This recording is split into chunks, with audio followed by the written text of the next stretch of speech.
Hello ladies and gentlemen, and welcome to my Battlefield 1 Beta Assault Guide. In this video we're going to discuss not only the weapons and gadgets of the Assault class, but also how to play the Assault class effectively. So before we begin, I would like to just discuss how this class relates to the other classes, or to the classes of Battlefield 4.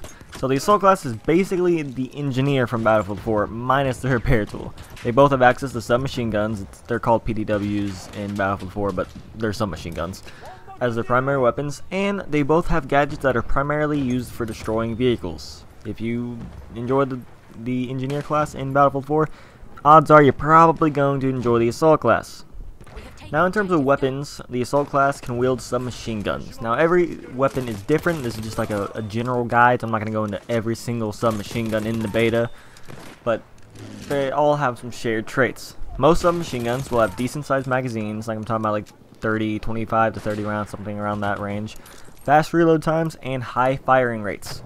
They also have a short range, though if you are skilled enough to pick off people at longer ranges, like you just have to have that skill and like just the familiarity with weapons, with a certain weapon you're using. So what does this mean? This means you need to play your weapon class's strength.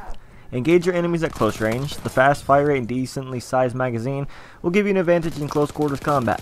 Also, try to flank your enemies. You will need to land quite a few bullets before they fall, so having that extra time before they turn around and start trying to gun you down is better. And that really goes with any weapon, like flank. Come on, use your noggin, okay? Now to the gadgets. The gadgets of the Assault class focus on one thing: taking out vehicles. The Assault class has 4 gadgets in the beta: dynamite, AT mines, which anti-tank grenades, and the AT rocket gun. As you can tell, these are meant to destroy vehicles. Let's start with dynamite. It's pretty simple. You throw the dynamite and then you explode it. It causes a massive explosion that will destroy vehicles and infantry alike, depending on who gets hit with the blast. It's very important to note that dynamite will not stick to vehicles like C4 does in Battlefield 4. Like, if you played Battlefield 4 before, you know that you throw C4 on vehicles, run away, blow it up, it's funny, haha. No, dynamite will not stick. So if you have that planned, it's not going to work out for you. If you try to run up behind a vehicle and throw dynamite on it, it's just going to drive forward, and when you go to blow it up, it's going to kill you, and no one else. So just be cautious. So you're either going to have to sneak up on an unsuspecting tank driver, which is not very likely, or create an ambush. And what I mean is put a bunch of dynamite sticks in a choke point on the way to an objective, like a road or something like that leads to a particular objective. Put some dynamite there, wait for a tank to roll by, blow it up. But if you're not like that, then I suggest using the anti-tank mines, the AT mines.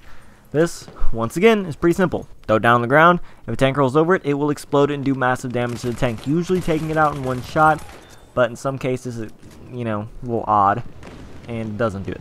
But this is just it's just easier dynamite, really. You just throw it down and wait. Like, you don't have to trigger anything, you just wait. Like, it's just, I would take it over dynamite every single day.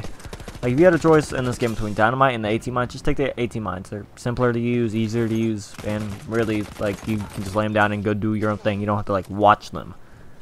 Now to the anti-tank grenades. Now here's a little different. Now, of course, they are grenades, so what that means is you throw it and it explodes.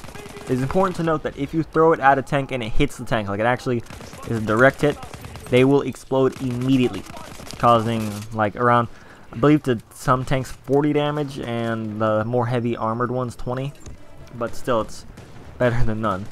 Now this means if you're planning on taking out a tank, you're going to want to hit it. You're not going to want to miss. Now the grenades will blow up if you miss, like if you just miss and hit the ground in front of it.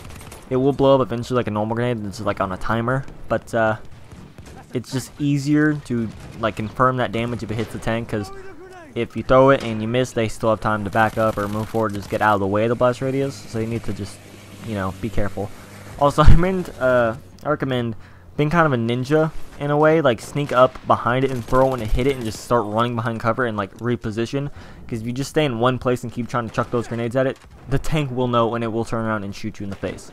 You just need to be very cautious of how you throw it and what your strategy is. My recommendation: throw one, confirm the damage on it, move to a different position, throw another one like that.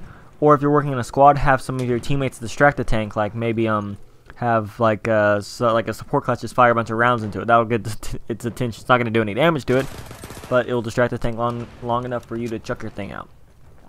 Now, the AT rocket gun. This is probably one of the better gadgets of the assault class. Okay? Pretty simple. You put down the bipod and it shoots a missile at your target.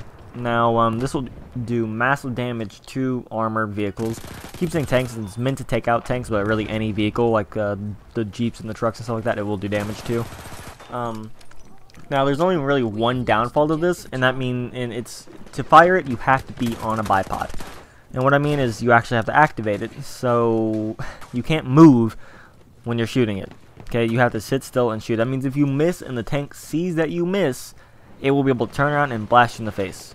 It also means that while you're lining up your shot on the tank, an enemy can easily flank you and shoot you because you can't move out of the way. You can't get into cover like they can. You can also kill infantry with this. If you shoot it at someone and it hits them, or if it hits like right in front of them, it will kill them most of the time, unless they're just slightly out of the blast radius. It will kill infantry too. If you just want to like sit up behind someone and like shoot them in the back like from 2 feet away, kind of like a troll thing, you can do that if you want to. Now, time to summarize, because I like to summarize my stuff because that's a lot of information that you guys need to digest. And yeah, quick summary right here.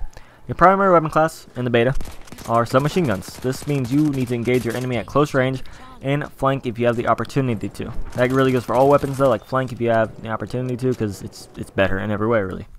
Also, your gadgets are used to take out vehicles. This means you want to set up an ambush with dynamite or AT mines, or set up from afar with an anti-tank rocket gun. You can also use anti-tank grenades if you're more in a pinch, but make sure you get a direct hit in order to confirm the damage. Now, you will be focusing on taking out vehicles. This makes it easier for your team to capture objectives, and that is the path to victory, my friends. If you just think about it, if your team has a tank, okay, say your team and an enemy team, they both have tanks coming after the same objective. If you take out their tank, that's a huge disadvantage to them going into a fight without armor. Like, duh, because your team's tank's just not gonna be contested as much as it would have been, and it's just gonna be able to mow them down. So yeah. Now, hopefully these tips helped you, and I hope you enjoyed the video. Now, as a final note, this guide is for the beta, and the contents of the game are likely to change, so this video will eventually be outdated. If you want more guides over Battlefield 1 and more coverage over Battlefield 1, more like stats and strategy, stuff like that, when the game releases, please subscribe to the channel. I'm the Battlemoon, and I will see you in the next video. Bye.